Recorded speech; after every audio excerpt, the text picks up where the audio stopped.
Students, today's chapter is chapter number 8 from Indian Economic Development, that is human capital formation. We'll do three things: the concept, that is the meaning of human capital formation, determinants, and the role of human capital formation. First of all, going with the concept, what is the meaning of human capital? See, human capital किस चीज़ से relate करती है?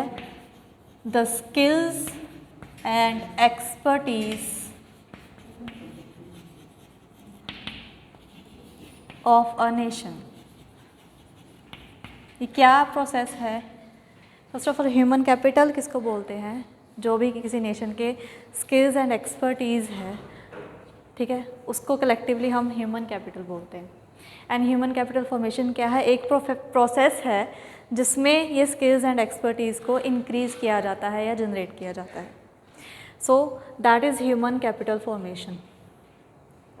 We know that जो engineers हैं या जो भी productivity हो रही है, जो भी प्रोडक्शन एक्टिविटीज़ हो रही हैं, उन सब में ह्यूमन कैपिटल फॉर्मेशन का बहुत ही ज़्यादा रोल है. एज इन डॉक्टर्स हैं, इंजीनियर्स हैं, ये सभी पार्ट है ह्यूमन कैपिटल फॉर्मेशन का. या हम कह सकते हैं ह्यूमन कैपिटल इन चीज़ों में काउंट होती है.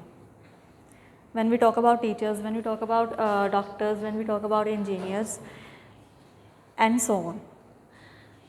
Similarly, which are the determinants of human capital? First of all, we will study the determinants of human capital formation. Determinants क्या होते हैं? कहाँ से ये जनरेट हो सकती है? Which are the sources that can generate, that leads to human capital formation? So first thing is expenditure on education. ये बहुत ही important चीज़ है, एजुकेशन पे एक्सपेंडिचर करना. ये क्या कहता है? इफ़ अ नेशन, कोई नेशन में अगर जो लोग रह रहे हैं, जो सिटीजन्स हैं, अगर वो एक्सपेंडिचर पे ज़्यादा एजुकेशन पे ज़्यादा एक्सपेंडिचर कर रहे हैं, तो वहाँ की ह्यूमन कैपिटल फॉर्मेशन इंक्रीज़ होगी. इसके लिए ज़्यादातर फैमिलीज़ ऐसी होती हैं जो लोन लेके भी अपने बच्चों को एजुकेशन प्रोवाइड करती है, क्योंकि उनको पता है इन लॉन्ग टर्म उनको ज़्यादा ही बेनिफिट वापस आएगा. So to enhance the human capital formation, जो एजुकेशन पे एक्सपेंडिचर है वो बहुत ही ज़्यादा ज़रूरी है. सेकेंड चीज़, ह्यूमन कैपिटल फॉर्मेशन और किससे इंक्रीज़ हो सकती है? हेल्थ से. अगर किसी पर्सन की हेल्थ अच्छी होगी तो वो ज़्यादा प्रोडक्टिव जो भी एक्टिविटीज़ हैं उसमें ज़्यादा पार्टिसिपेट करेगा. तो health is also necessary thing, और we can say source of human capital formation. Next thing is on the job training. अब ये क्या होता है? On the job training as a name suggest कि when we are in a particular institution या कहीं पे हम काम कर रहे हैं, तो वो वहाँ पे हमें जो साथ साथ में जो ट्रेनिंग है वो प्रोवाइड की जाती है. किस चीज़ के रिगार्डिंग जो भी अपडेशंस आ रही हैं किसी भी क्राइटेरियाज़ में, या टेक्नोलॉजी अपडेट हो रही है, उसके साथ साथ में जो ट्रेनिंग दी जाती है, या चेंजिंग सिनेरियो, जो सोसाइटी है उसके चेंजिंग सिनेरियो के अकॉर्डिंगली जो साथ साथ में ट्रेनिंग मिलती है, that is on the job training. And ये भी ज़रूरी है क्योंकि with the passage of time, जो रिक्वायरमेंट है टाइम, उसके साथ साथ इंसान जो हम लोग हैं, हमारा भी अपडेशन जो है, मतलब स्किल्स जो हैं या एक्सपर्टीज़ है, उसको और ज़्यादा अपडेट करना ज़रूरी होता है. So this is also a source of human capital formation.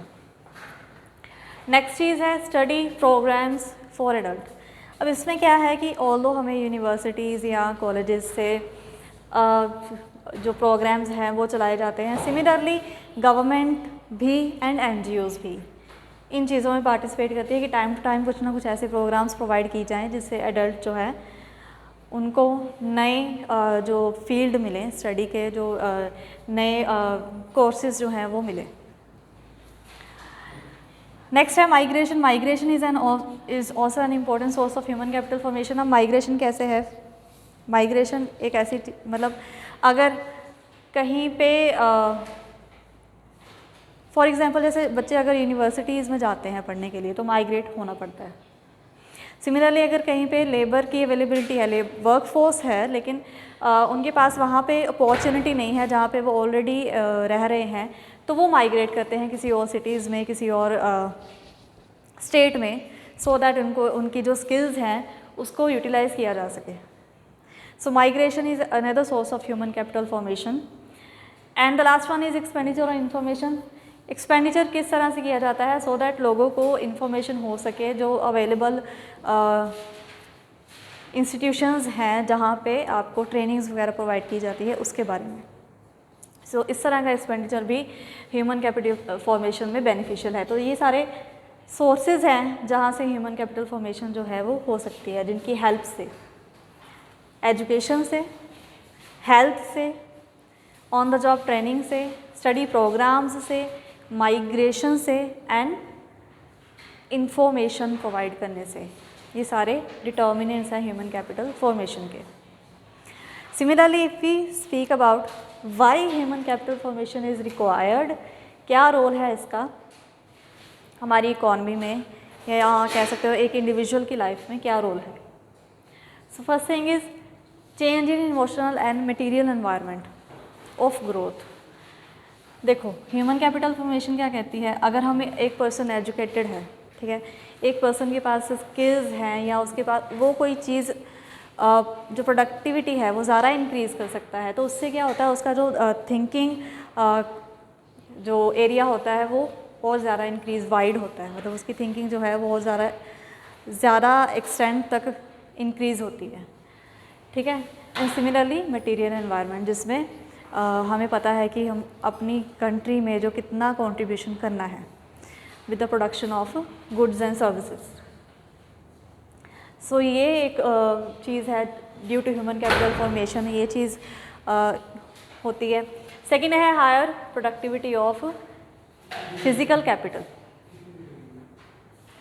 Physical capital क्या है, जो प्रोड्यूस्ड मीन्स ऑफ प्रोडक्शन है उसको हम फिज़िकल कैपिटल बोलते हैं. फिज़िकल कैपिटल क्या होती है, मीन्स ऑफ प्रोडक्शन को प्रोड्यूस करना.